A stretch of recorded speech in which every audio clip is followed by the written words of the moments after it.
All right, guys, so here we are at Dollar General to get a guitar.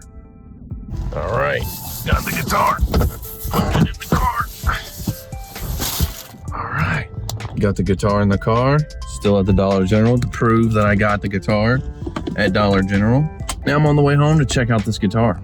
All right, so here we are back in the studio, and we're gonna check out this new guitar. New guitar day.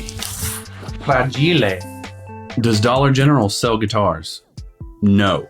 What had happened was FedEx delivered my package and I missed it. They left a sticker on my door that said, "We missed you." I think I still have it in my pocket. Yeah, if you can read that. "We missed you." They left that on my door. I was furious. I ended up trying to intercept the package an hour away at a different FedEx facility where the lady told me that the guy wasn't coming back and that he would deliver it the next day. She affirmed me that the next day they would just deliver it to my house. I wake up the next morning to a missed call from Barbara. She didn't leave a voicemail, but I called back and they said, "Your package will be held at the Dollar General near where you live." And I was like, "I didn't request for that." And she said, "Yes, you did." But anyways, let's get into it.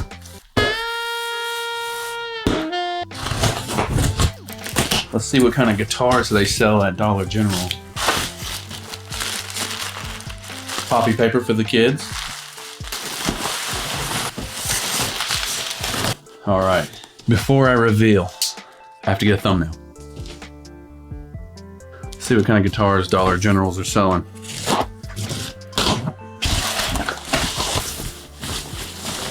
Ooh, that is beautiful. I love that color. Okay, so here we have the Ibanez Geo GRG 7221M. Interesting name for this guitar, but look at that, dude. Beautiful metallic blue. It looks so clean. Black hardware. It's got a three-way. No, it's got a five-way switch. Wow, okay, I thought it had three-way. Bolt-on neck. This is the Geo series. If you don't know anything about Ibanez, it's the cheaper brand of Ibanez guitars. I haven't owned a Ibanez since my first Geo, when I was probably around 13 or 14 years old. Oh, and if you haven't noticed, it's a 7-string. This 7-string guitar is under $250. This is probably one of the cheapest 7-strings you can get that's worth anything, really, I think. And we'll put that to the test in a minute. I know it's a cheap guitar, guys, but I love new guitars, even if it's a cheaper guitar. So my plan with this guitar is to mod it out, just like the Jackson. I have plans actually for both guitars, project guitars. I'm probably gonna change the pickups, put an Evertune bridge in it, since it's a 26.5 scale length. I'm gonna change some hardware probably, maybe some new locking tuners, and then she'll be good to go. Oh, and instead of a tone knob, it's gonna be a kill switch. I'm thinking about doing that with the Jackson as well. I've never had a guitar with a kill switch before, so my buddy Jesse has been talking me into putting a kill switch here, because really just swapping out the volume knob with the tone knob and putting the kill switch here and putting the volume at the bottom here. And he's kind of been talking me into it because, I mean, come on. How many of you guys actually use the tone knob? I mean, as a metal guitarist, we don't really use the tone knob. You don't need it unless you're doing something specific, but I don't ever touch this knob. I don't know about you. Let me know in the comments. Do you guys use your tone knob? What I loved about this guitar was the maple fretboard, because you don't find too many guitars, especially cheaper guitars with maple fretboards. The only other guitar I have that has a maple fretboard is that Carvin right there. Got this on Sweetwater. I've always told myself that I didn't want to upgrade to a 7-string until I've mastered the 6. I still don't think I've mastered the 6-string. Honestly, I feel like I still have a long way to go to master the 6-string, but I feel like I'm confident enough in my abilities to where I can explore that 7th string a little bit more. Let's plug this bad boy up and see what it sounds like. Initial impressions, just holding this thing feels good. Ooh, that low string, man. It's gonna take a minute for me to get used to the thicker neck because I'm just so used to playing 6 strings, but it feels good. It feels good. Neck feels pretty smooth. It's just a little bit wider than I'm used to, but that just comes with it. It's gonna feel weird playing this guitar and then going back to 6-string. It's gonna feel like I'm playing a toy guitar when I go back to 6-string. Let me know in the comments, what's your favorite 7-string tuning? How should I tune this thing? How should I start? I don't know where to start. I'm a baby when it comes to 7-string stuff. So anybody have any advice out there, let me know in a comment. But this is gonna open up a world of possibilities with me and my music. I'm pretty stoked to start writing with this thing. All right, guys, welcome back to a new day. So I ended up getting sick the day I got this guitar. My kids were sick with some sort of virus. It ended up getting me sick too, so I was in bed all day. And I kind of lost a day of work. Here I am the next day. We got the old trusty Ibanez Geo here. I had a little time to kind of play with the guitar, see if I can come up with a riff. I came up with something sorta I kind of want to lead with. This riff is a little heavier than what I usually do. It kind of goes like this.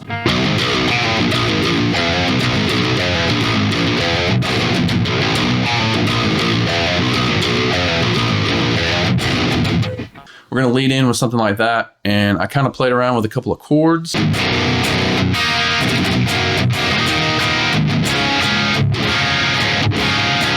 Something along the lines of those chords. It's pretty cool because the 7-string can do some slightly different chords than what I'm used to. The tuning I'm using for this is in drop G sharp, I think.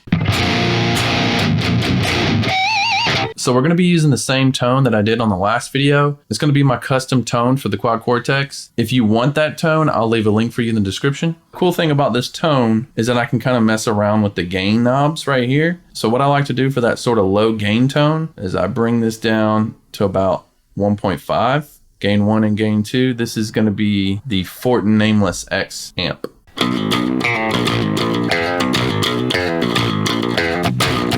But when I hit that part, that's going to be full distortion. That's the idea I had for the riff. We're going to start with that. Let's just start with 200 because that's usually my tempo. Oh my God, perfect.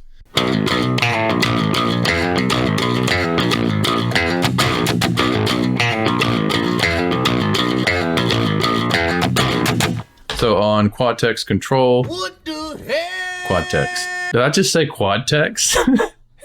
On the Cortex control, we're gonna bump this back up to 7 because that's where I had the gain at to begin with. And then we're gonna record the distortion part that happens during the riff. We're all turned up, ready to go.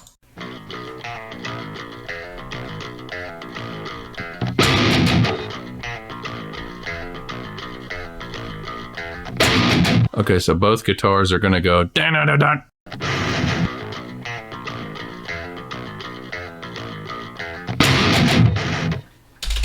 Okay, so I don't know how I want to do this part after.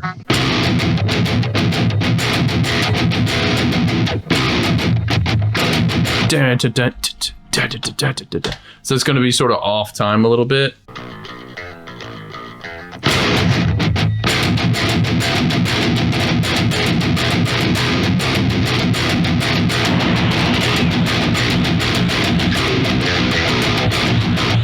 I don't know. I'm not really good at down picking. I'm not Clayton King, so I can't down pick like a G. It's going to be a little tough. Yeah, I have like 2% experience with the 7-string guitar. So if this riff sucks, I'm sorry.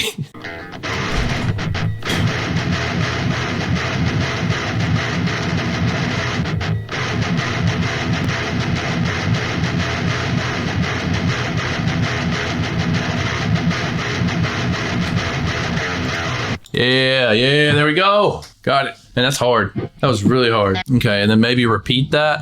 Copy, paste. Okay, so while I'm editing drums, I have to turn my master off. It kind of wigs out my computer. Okay, so for the dun-dun-dun-dun. Flam situation here with the toms.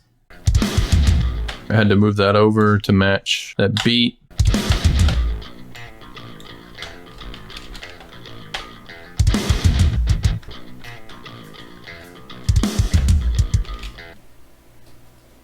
There's a bug flying around in here. And you guys know I don't like flying bugs. I have those little, I think they're stink bugs. I think that's what we call them in the South. Stink bugs. They come in through our window. It's flying around. You guys know I don't like those flying bugs, man. You see me swatting in here. It's a freaking flying bugs.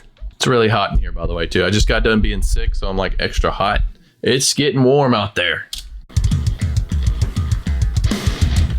I can live with that for now. We might change it later, but we'll see. Okay, so this is going to be straight up double bass. I can already feel it. Double bass straight up.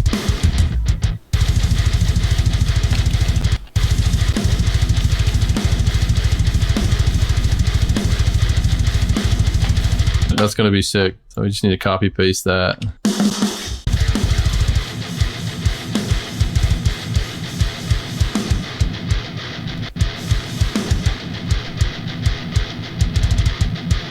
So this is a neat little trick you can do, is lower your velocity on your second hit of your cymbal on like a 4/4 timing. It gives it that sort of like back and forth groove where the first hit is strong and the second hit is sort of lighter. Let's do 98.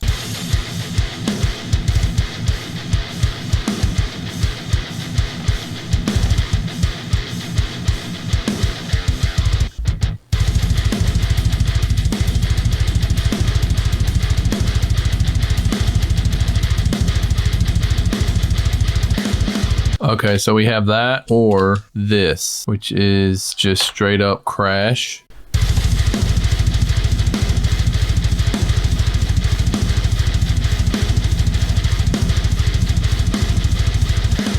We're probably gonna have enough time today to flesh out this mean intro. And I'd like to get into the next riff, but I'm not sure if we'll have time. Oh yeah, and add a creepy lead over it. So I think let's figure that out.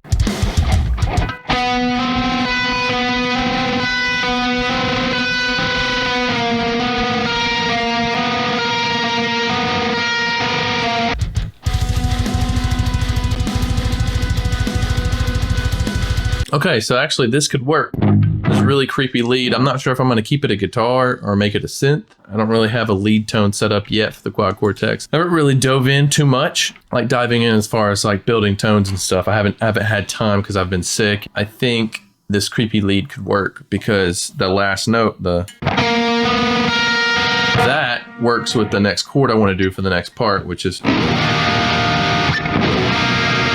That could work. It's going to sound weird because the beginning's heavy and then it's going to come into like a pretty chord, which I do that a lot. Now let's put some bass on it. We also need to program guitars for it too. And then I think we're done with this riff for today. Let's put some bass on it.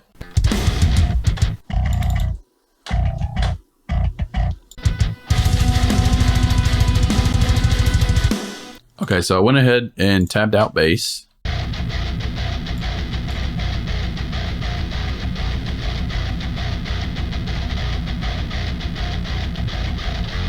Let's do a bit of guitar programming. We're using Axure GMP, which is my guitar Midi plugin, if you're not aware. So like I do in my other videos, I'm gonna program guitars underneath, like a quad tracking situation. And then we're using my Helix native tone with the GGD cabs contenders. And then we're doing some soothe, SSL comp, some multi-band compression here with the low end, and also something in the high end that was just really weird. That's pretty much my chain here for the guitar. I kind of like to have my guitar in hand because it helps me kind of visualize where I'm at on the fretboard. All right, so we are on 7-string guitar, which we can get low with Axure. All right, copy that note, extend these notes.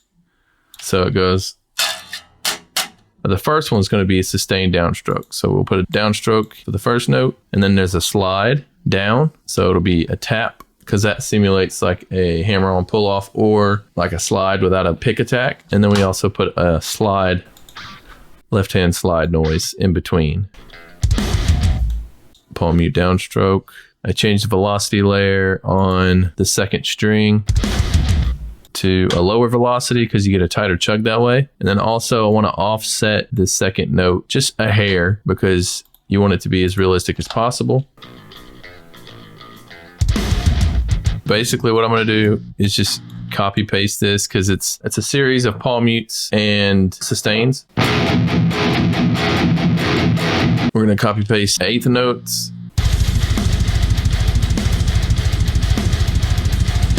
And then it goes, and then it repeats. So in order to find out what notes need to be palm muted and what notes don't need to be palm muted, what we're going to do is we're going to go back down to the bass. I can copy and paste the MIDI information here because I do have a sort of palm mute laid out there. And we can just copy paste those palm mutes onto the actual palm mute key switch. We'll go paste and we'll move it up to the palm mute key switch. In between those, I got to do sustain to make sure the sustains hit when they need to. You also got to put a sustain key switch in between and then back to sustain alt pick because we're going. So we are alternate picking there. Now, when I play it back, we should hear the correct change of key switches.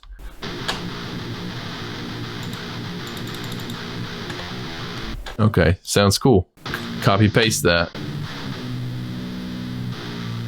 think we copy paste that like 2 or 3 times. Okay, now what we're gonna do is copy paste all of that information to the second guitar. And what I like to do is on the second guitar, I move all of the MIDI up a 1/28th note just so it's offset from the other guitar. So we're gonna A and B it with Axure and without. So here's with Axure.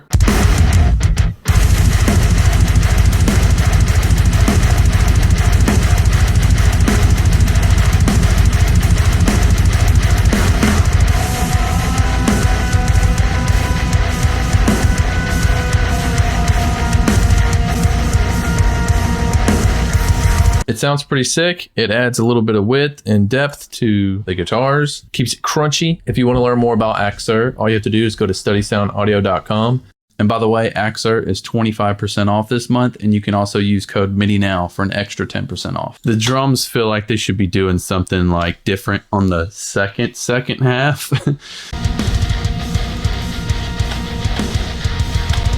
Right there.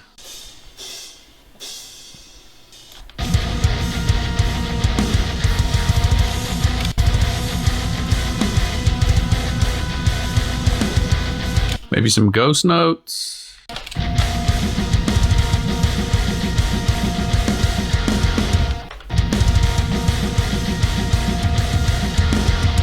Okay, that sounds pretty cool. I kind of like it without the snare there, and I replaced it with a tom instead, because you would expect it to be a snare, but we're going for unexpected. The left rack tom, right rack tom. I think that's it for today, man. Now let's hear it completely with the master.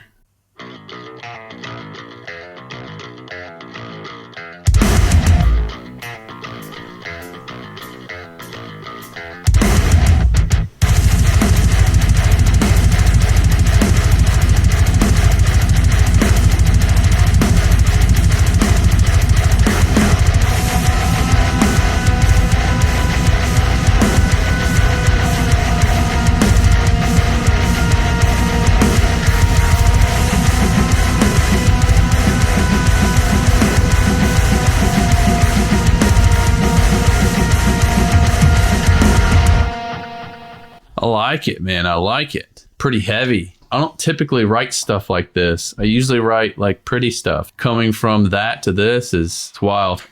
I think it has a lot to do with the 7-string. I'm still trying to find my way around the 7-string. I know there's a lot more I can do with it than just heavy riffs. That was just the first thing that I came up with. So I hope you guys liked it. All right, guys, now it's time to choose 2 winners for the giveaway. All right, so I found this random comment picker. So I've got 2 winners and no additional rules from this video. So let's pick a random comment.